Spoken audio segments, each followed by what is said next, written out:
I'm Rachel Grubbs. I'm co-founder of Mapped, and our special guest for this next 45 minutes is Dr. Logan Noone. You may know him from his podcast, Living Openly with Mental Health. You know, we're going to talk about mental health generally today. We're going to talk about mental health as it's specific to the pre-med and medical life. I think, Logan, there's some things that you particularly want to hit on, and then, you know, we'll just kind of have a conversation and hopefully have time for lots of interaction from you guys, the audience, so that we can, you know, ask questions. And, you know, the real big theme for today is shining a light on mental health, because it's just one aspect of health against all other aspects of health. So hopefully there'll be time for some conversations around this. Yeah, fantastic. Thank you so much for having me. All right. So why don't you tell the audience a little bit more about yourself? Sure. So, you know, I'm Logan. I grew up in Connecticut.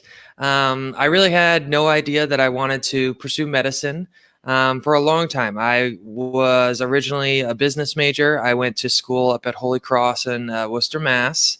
And it was right around graduation is when I got very sick. I had a manic episode, kind of classic manic episode. You guys have definitely studied that, studying for the MCAT. I was up for 5 days in a row. I suddenly thought I could change the world overnight, and I thought I could come up with this business that would revolutionize the world. I was so convinced this idea would work. I was like harassing my friends' parents, asking for investment. It even got to the point where I thought the government was trying to hack my computer and phone, and just so much paranoia. It was very classic kind of psychosis. So right after graduation in undergrad, I ended up in the psych ward where I received the diagnosis of bipolar disorder. And it still wasn't even then that I knew I wanted to pursue medicine. You know, I felt very isolated. I didn't know how to talk about my bipolar disorder. I didn't even really tell my friends, only really my family knew. And I was completely ashamed of my mental illness. It was a very depressing, horrible place to live. So through that job, I was working in insurance, you know, because I was a business guy at that point. They transferred me from Worcester, Mass, all the way out to Roseville, California. And I realized, you know, I can't live this life anymore where I'm ashamed of a health condition. You know, I had many other friends of mine who had various other non-mental health, but health conditions where they had to take medicine or do treatments. And it's like, why is my treatment really any different? You know, this is ridiculous. So I started attending bipolar and depression support groups out there, and I started finally meeting people that had similar experiences to me. And really the catalyst for me was the Sandy Hook shooting out in, you know, Sandy Hook, Connecticut, where there was a huge tragedy, a shooting at a school, and there were so many negative connotations at that time around mental health. And I felt so motivated growing up, you know, 30 minutes north of there in Connecticut, that I was like, okay, I have to be part of this change. I have to try to change this narrative around mental illness. And that's when I started joining Public Speakers Bureau. That's when I started doing some of my online advocacy through YouTube. And I realized, you know, I want to try to contribute to the mental health community. And that was really my spark. That I was like, okay, I want to try to be a physician. You know, I want to try to understand how to properly diagnose mental health conditions, because right now I still think we do a horrible job, you know, just trying to analyze through people's words, and it's not very objective, extremely subjective. Our treatments are nothing to really be that proud of, in my opinion, either. There's side effects that are sometimes worse than the benefits we're trying to give people.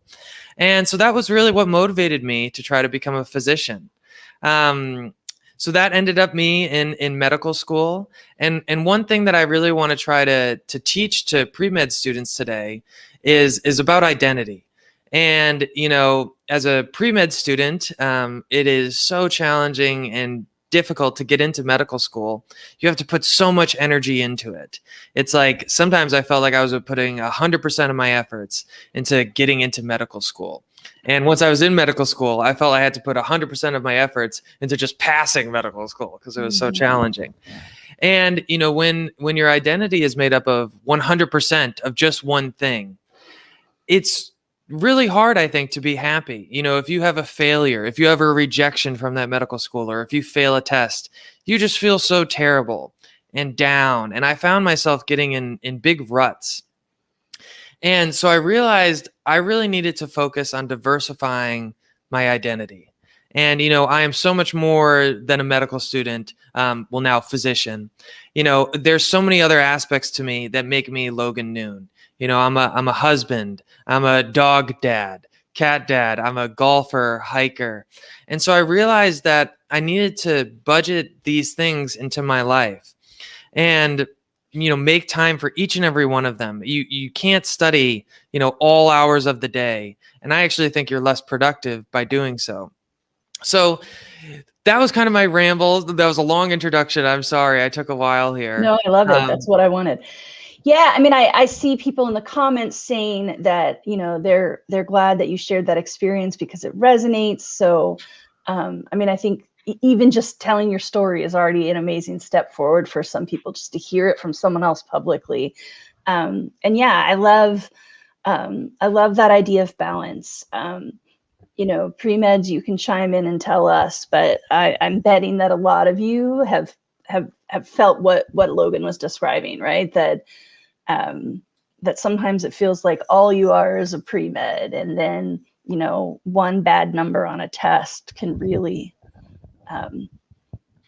shake you up. So Logan, now you had this intense episode that you described that sort of, I think it meant that people really, they got attention, right? Like it became clear that you needed some help. And like, I'm sorry that you had that episode. And again, it sounds like in a way it's almost good because it got you the help you needed. What would you say to anyone who's listening who maybe feels like I'm struggling with my mental health, but I haven't had that sharp, severe moment? Like, how do you self-identify if you need more help? What are some good first steps to take? Yeah, that's a great question, and I actually sometimes think it was easier, like you said, in some regard, that I got so severely sick that it almost forced me to take it seriously. Mm-hmm. I've had patients who, maybe they're dealing with their kind of addiction issues, but it's not that bad. They haven't gotten that DUI. They haven't had legal issues. They're not divorced or what have you. Mm-hmm. And it's very hard for them to take it seriously. And, I think it could have been very hard for me if I was actually, all these pre-med students, a hypomanic episode, not so severe where it wasn't really full psychosis, full paranoia. Mm-hmm. So what I always think we really just have to think of these mental health conditions very analogous to every other health condition. Mm-hmm. If someone is having a little bit of heart pain, we don't tell them, just wait. Why don't you wait until it gets real bad and then go figure it out? We have to try to make, preventative medicine kind of thing.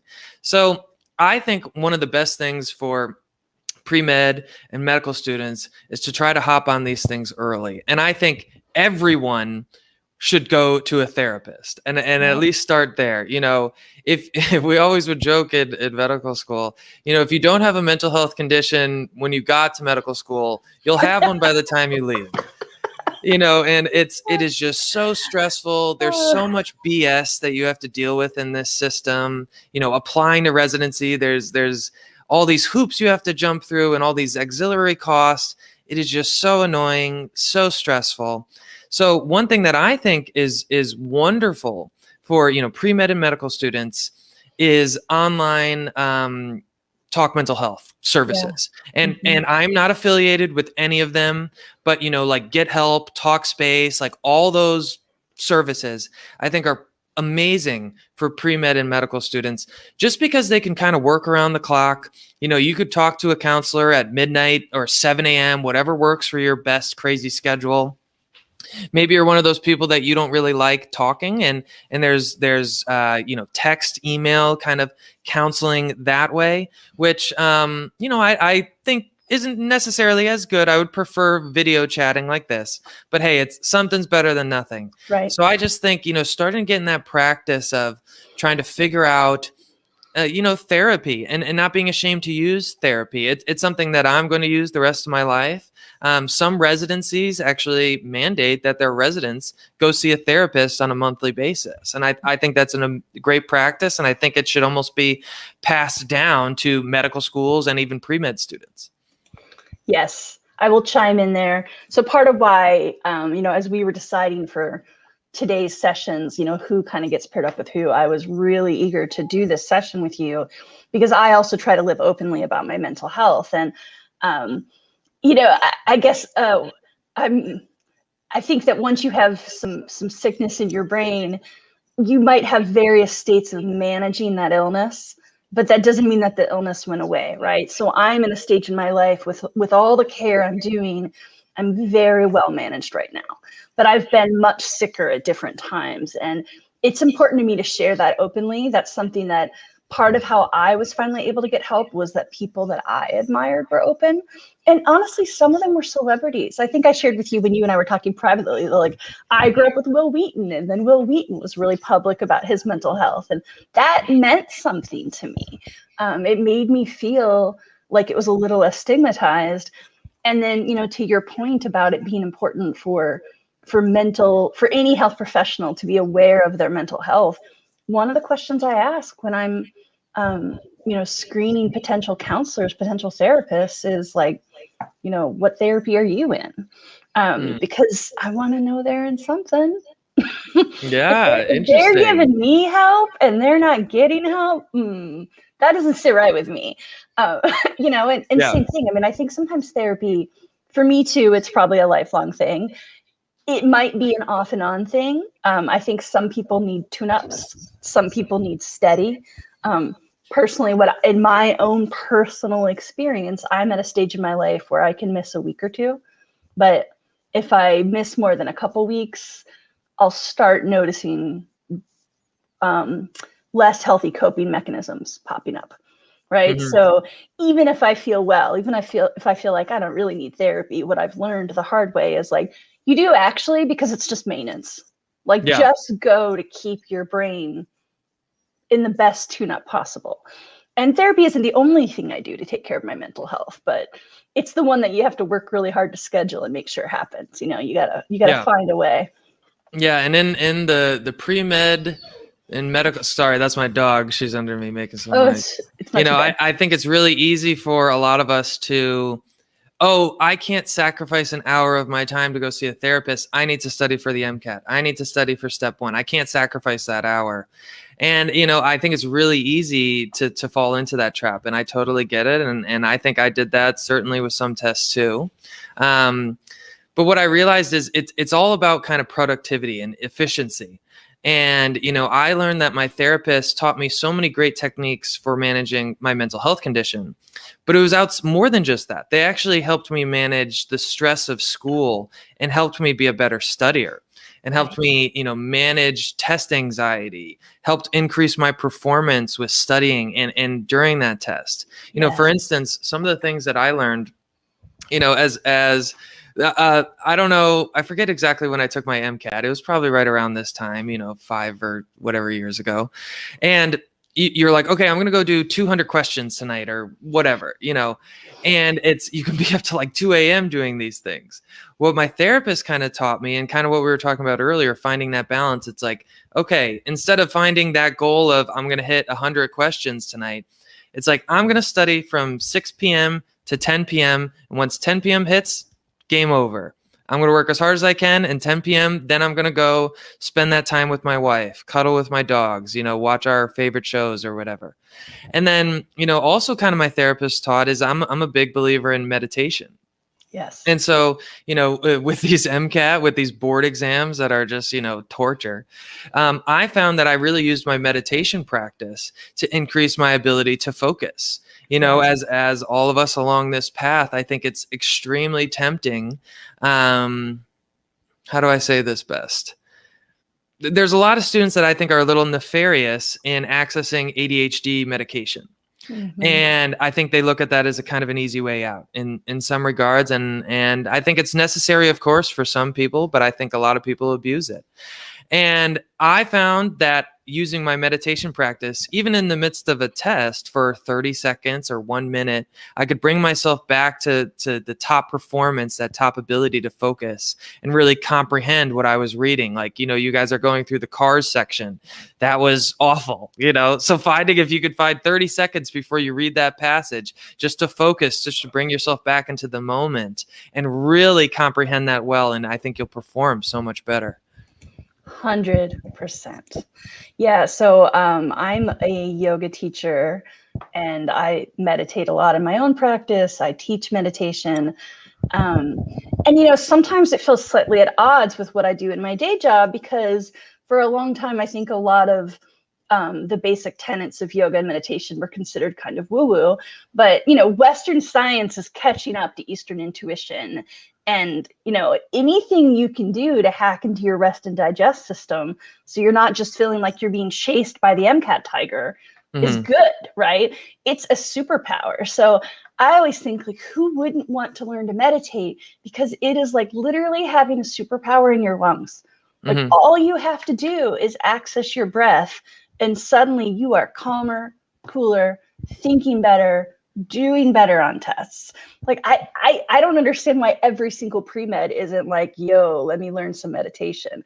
And it is practice, right? Like, you're not, I think, there's a lot of misconceptions around meditation, and we're not going to get into trying to teach it today.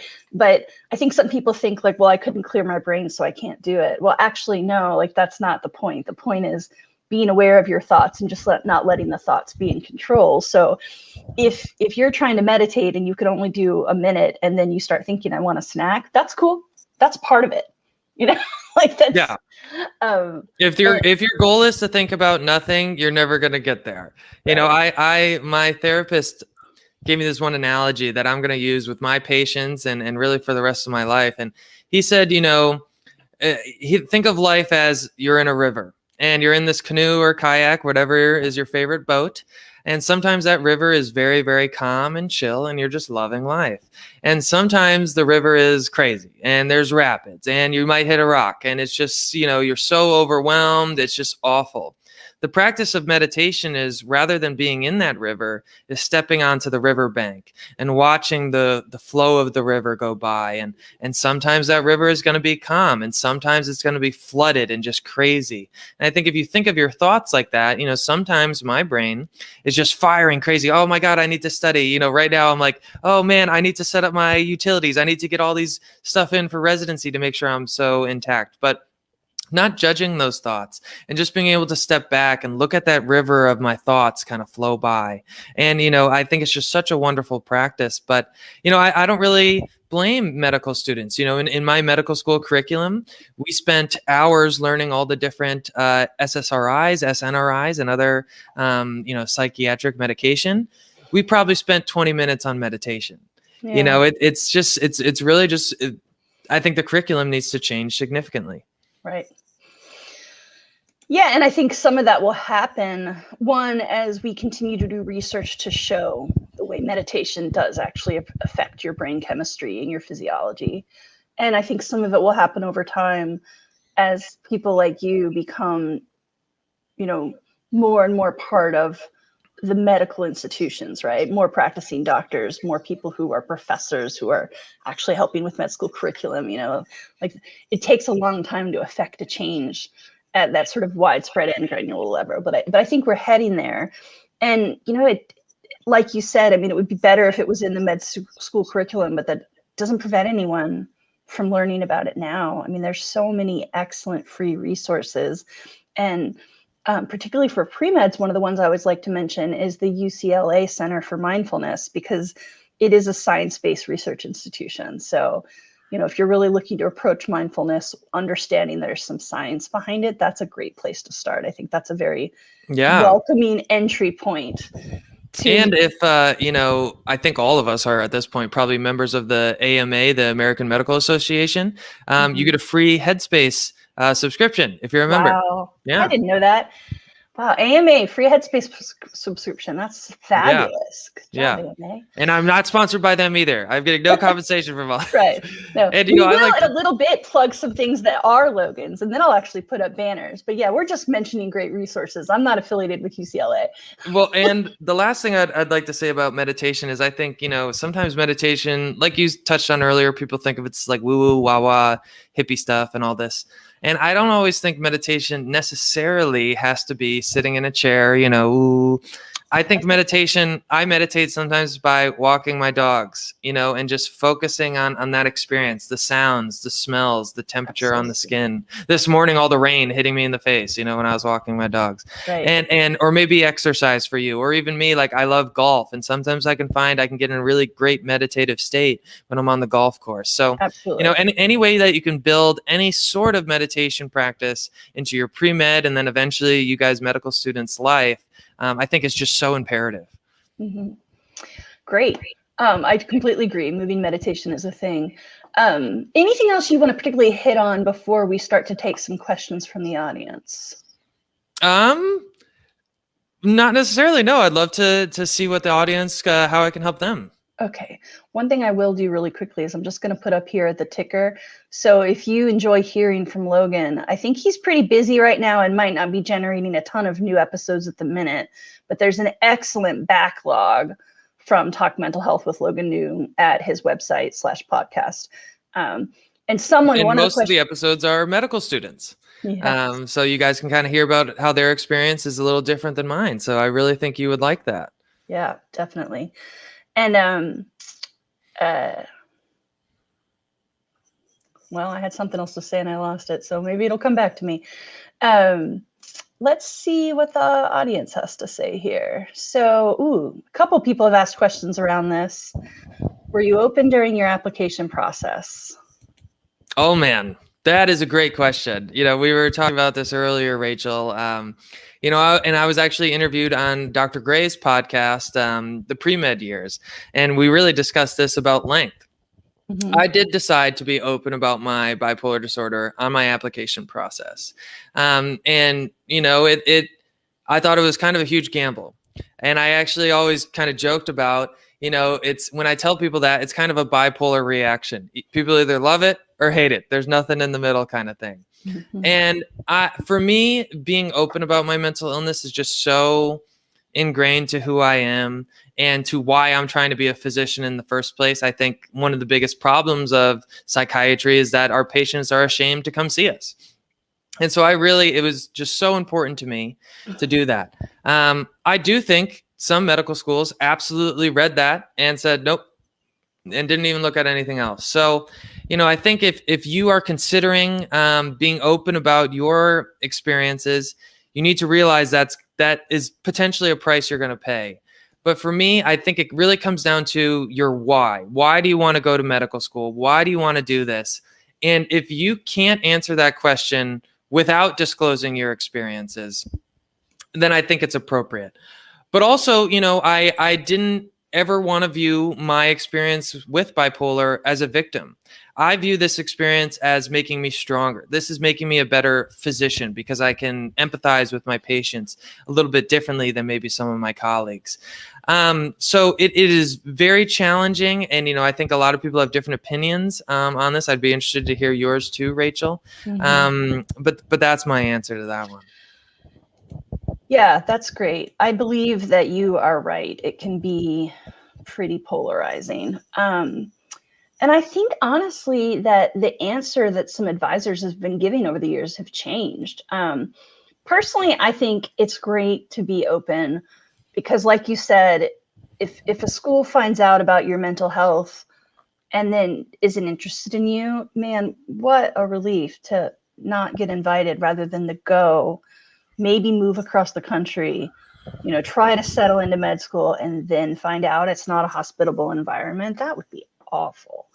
The flip side is that I find sometimes when students want to share about their own story, like if I'm reading a personal statement or something that's talking about it, sometimes I can sense some real rawness in those stories. And so the human in me, the friend in me, the mentor in me, the yoga teacher in me is like, this is so great that you're processing this stuff. But the pre-med advisor in me worries, are you going to come across so raw that you're making your reader feel their feelings? And then instead of looking at you as a future doctor, they're looking at you as a mental health patient. And now you've distracted from your cause. So should you be open? I believe you should. How open should you be? How much detail should you go in? It varies. And, you know, I'm trying to think of a good analogy here. Like when Ryan and I co-founded Mapped, right? Like that was a big deal. Like we were getting financially married. So did Ryan already know that I was in therapy and had some mental health stuff? Yes. Do I come out of therapy sessions and then download to him all my shiz? Nope. You know, and Yeah. I think it's kind of like that in the application process too. One analogy that I really like, because I've gotten this question so many times before, and I think it's a wonderful question, is disclosing is appropriate if you're disclosing scars, not wounds. You know, if it's something really fresh, I don't really think it's appropriate. Yeah. If it's a scar, if it's something that you can talk about without, quite frankly, you know, imagine you're in an interview with someone. If you're going to cry during that experience of talking about this, then I really don't know if that would be the best thing. You know, imagine if you're with a patient and you're starting to talk about some of maybe your experiences to try to connect with them. If you start crying in front of your patient, you know, who's then the physician and who's the patient kind of thing. Right. And I think you really have to be mindful of that. Yes. And so that's really kind of my best attitude. And getting to that scar process is different for everyone. Mm-hmm. You know, for me, I was a public speaker with my bipolar disorder. When I first started as a public speaker, I would get emotional on stage sometimes, and it was quite challenging. But through those experiences and through that you know, time, I feel much more comfortable talking about being locked in the psych ward for 5 days without getting so emotional about it. Right. So scars, not wounds, is how I would try to think of it. I love that. I used to say, did you turn your pain into power? But that actually, I think, can take decades, right? So for a while, that pain, that wound is a scar, right? And then some people end up being like, you know what, my scar is, I mean, not like it's an asset, like you're glad it happened, but now that it's happened, it's part of you, like you can use it. Yeah.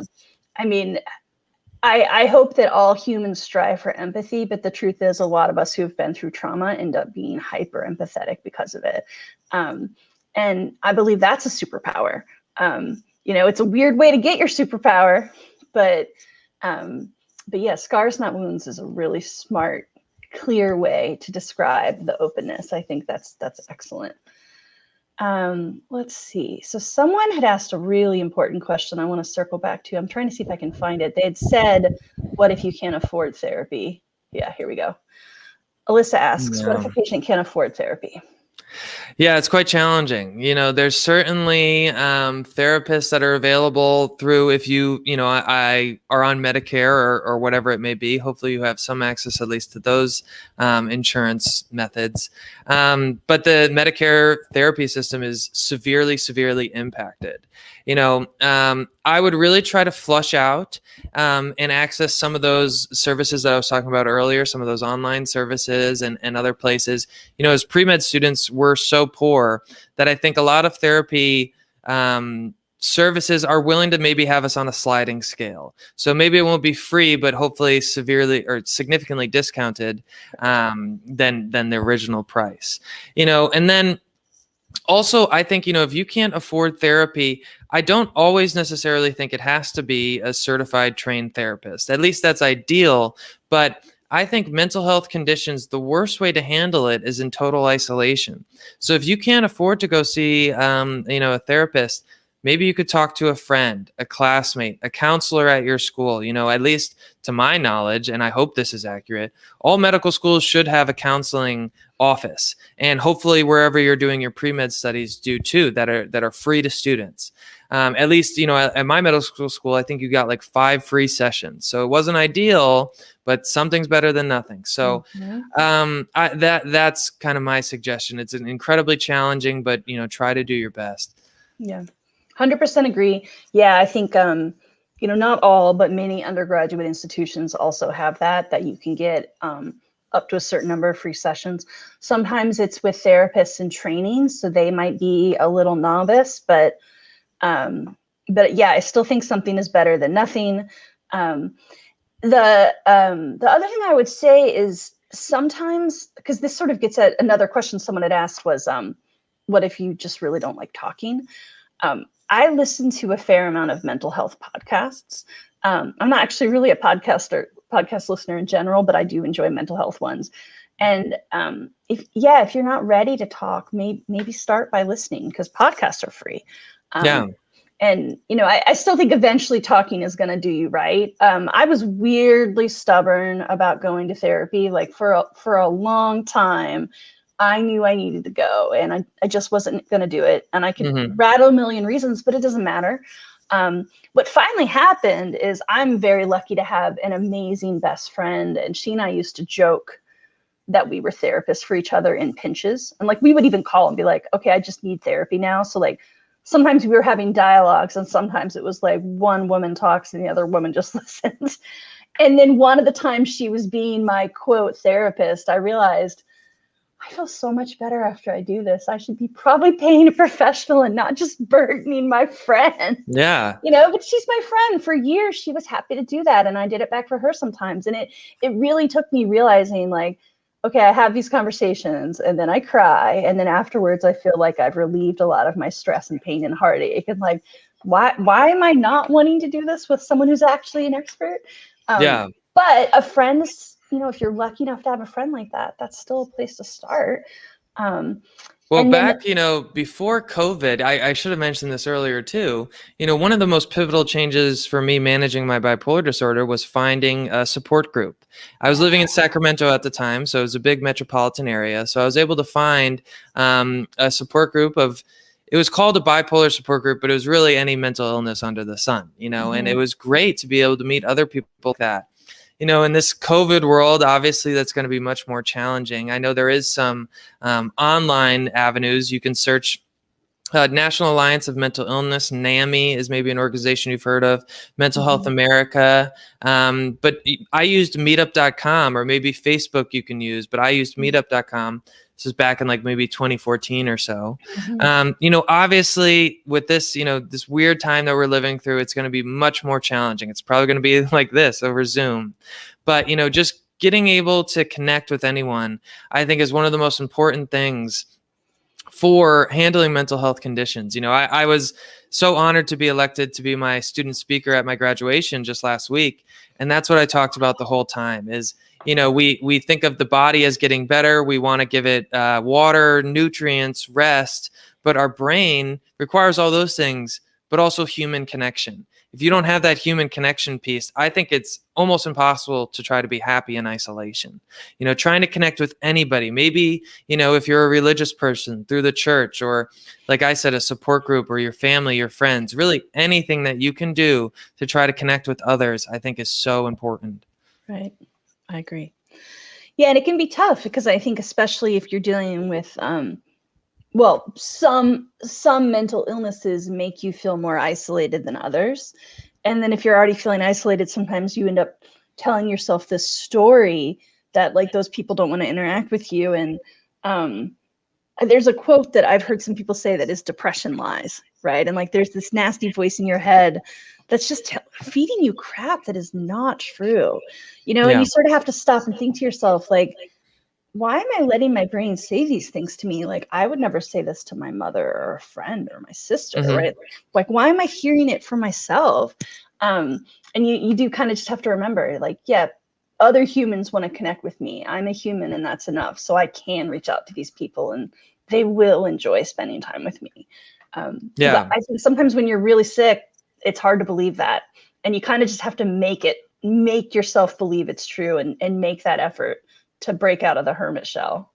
Well, and I think, we're on a National Premed Day here. I think one of the best ways to connect, if you don't have access to a therapist, is try to connect with your pre-med colleagues. I know that's so hard. You guys are all doing online classes right now. I definitely had it way easier.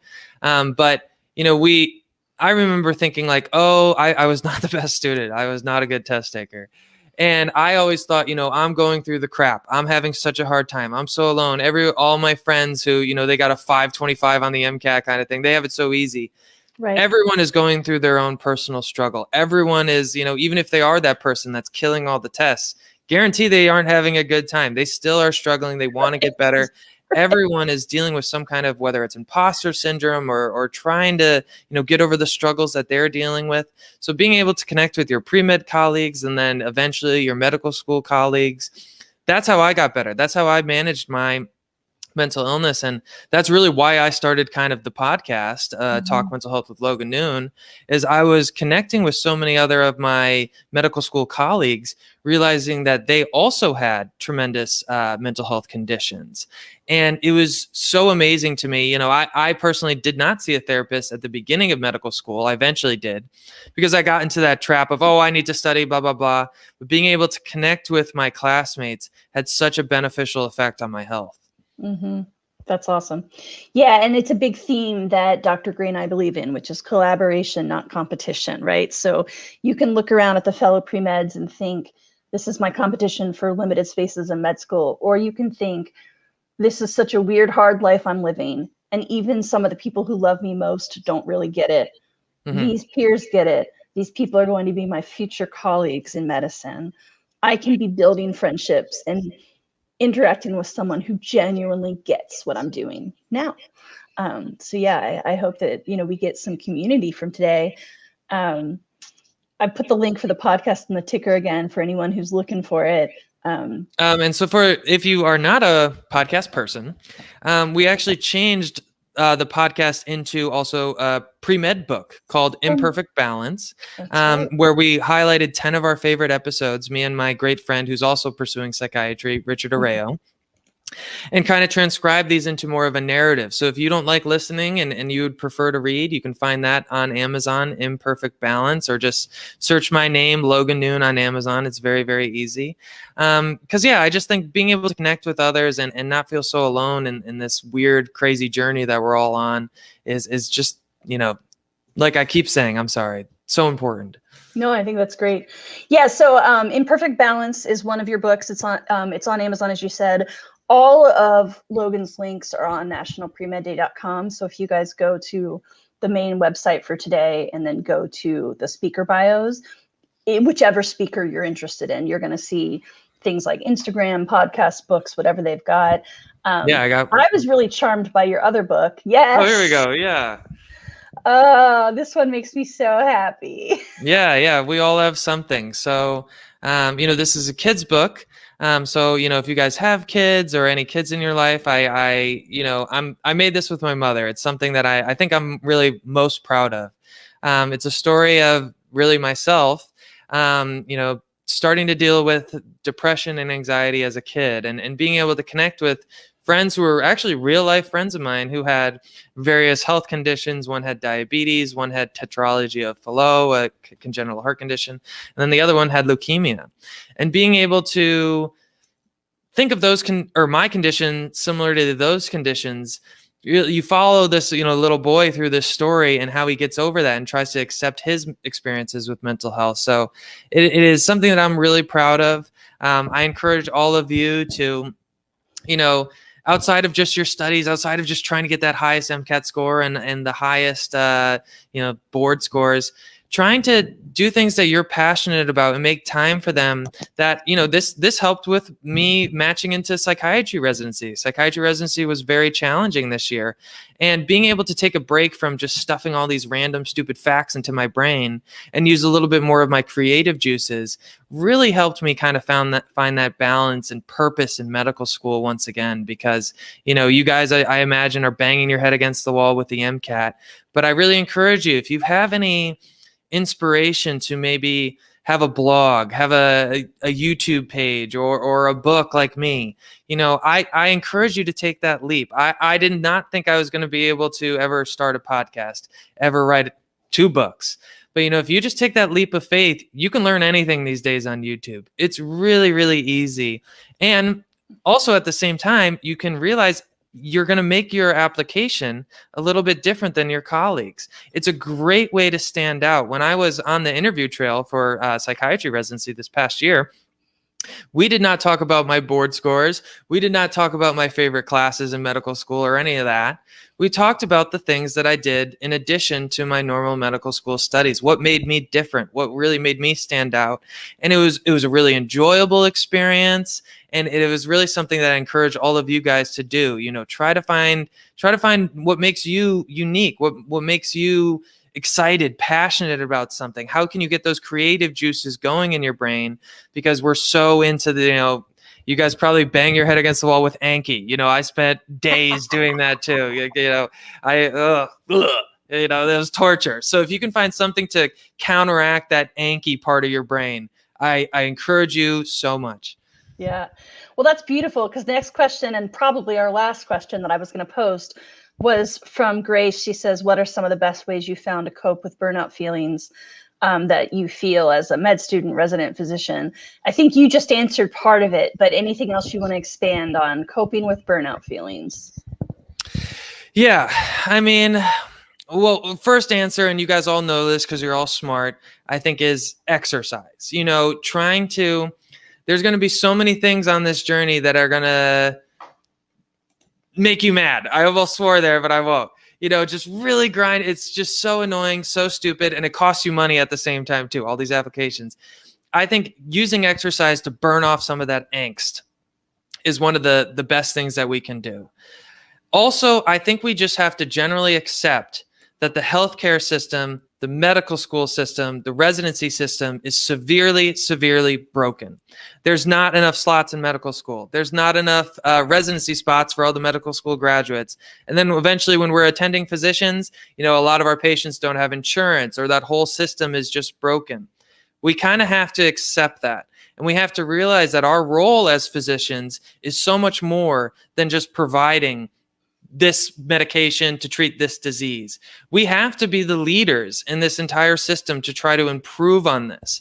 And sometimes people can get really in this rut and down, and this job is not what I imagined. This is so much different than I thought. Medical school is so much different than I anticipated. I think if you anticipate that you don't know what it's going to be like at all, that this system does suck. We all have to work for trying to find that purpose to improve it. And, if you don't have that drive to try to improve the healthcare system, quite frankly, you probably shouldn't be a doctor. And so, that's really kind of my drive, is accept that this is going to be an incredibly challenging journey, but really try to work towards moving to improve it, because that's why we need you. That's why we need physicians to try to improve this system. It's so much more than just prescribing medicine. Wonderful. That's such a great way to wrap us up. We're at 11:29 Eastern, so we're getting ready to move to the next session. I wanted to ask where people can find you. I've got one way here on our banner. I believe your Instagram handle is at Logan Noone. Anything else you want to make sure people go check out, whether it's your resources or, where else can people find you or find good access to help?